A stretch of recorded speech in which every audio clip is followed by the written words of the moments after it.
சரத்குமார் ரொம்ப எமோஷ்னல் டைப்பா sir? Emotional எந்த விதத்தில்? இல்லை, நாங்கள் அந்த கிளைமேக்ஸில் பார்த்ததும் சரி, அதுக்கு முன்னாடி நாங்கள் நிறைய படம், சமுத்திரம், ஏகப்பட்ட படங்கள் பார்த்துருக்கோம்.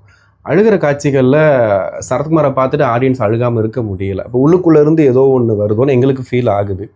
அப்போது உங்களுக்கு நீங்கள் அழுகும்போது கண்டிப்பாக எங்களுக்கு பார்க்கும்போது எமோஷனல் டைப்பாக இருப்பாரோன்னு தோணுது. நான் அதனால் கேட்குறேன். இமோஷனல் டைப் கிடையாதுங்க. அழுகைங்கிறது ஒரு இமோஷன், அவ்வளோதான். சிரிப்பு ஒரு இமோஷன். அது இல்லாமல் எப்படி இருக்க முடியும்?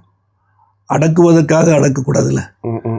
ஒரு இமோஷன்னா நம்ம ஏதோ ஒரு வெற்றியை சம்சம் அழுகையை கொண்டு வருது. எப்படி வருது? ஒரு மேட்ச்சில் ஜெயிச்சிட்டாங்கன்னா ஆனந்த கண்ணீர்ன்ற மாதிரி. கண்ணீர் என்பது ஒரு இமோஷன் தானே. அது வரதான் செய்யும். அது என்னை பொறுத்த வரைக்கும், பல பேர் சொன்னது தான் நீங்கள் சொல்கிறீங்க கிறிஸ்டி. என்னை பொறுத்த வரைக்கும் ஒரு இமோஷனை முழுமையாக கொடுக்கணும். இப்போ அந்த இடத்துல நேற்று இந்த படத்தை மூணு தடவைக்கு மேலே பார்த்துட்டேன். அந்த காட்சி இவர் நிஜமாக சிரிக்கிறாரா, அப்படி நிஜமாக அழுகிறாரா, இது திருப்பி இங்கே நடிக்க ஆரம்பிச்சிட்டாரா என்று நினைக்க தோணுது. கண்டிப்பாக அந்த சீன் எல்லாரும். அதனால் எனக்கே அந்த அழுகை உண்மையில் அழுகிறேன்னா அந்த மாதிரி கொண்டு போய் அந்த கேரக்டர் நினைச்சு படத்தில். ஓகே. எனக்கு நேற்று திருப்பி மூணாவது தடவை பார்க்குறேன். இன்னொரு பாதி படம் கமலாவில் பார்த்தேன். ஸோ 3 தடவை பார்த்துட்டு இந்த படத்தை. அந்த அழுகையை பார்க்கும்போது ஒரு ஆடியன்ஸாக திருப்பி ஏதோ நடிக்கிறாரோ, வேறு எதுவும் பண்ணுவாரோ கண்டிப்பாக அப்படின்னு தோணுச்சு வழியே.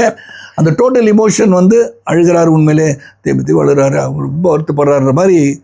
அது எனக்கு தெரியல அந்த இடத்துல. ஓகே. இது எங்கேயோ ஸ்கீம் பண்ணுறாரு திரும்பின்ற மாதிரி தான் நினைக்க தோணுச்சு அந்த இடத்துல எனக்கு. மற்றவங்களை அப்படி வந்துச்சான்னு தெரியல. பட் எனக்கு அந்த காட்சியில் அதான் தெரிஞ்சது.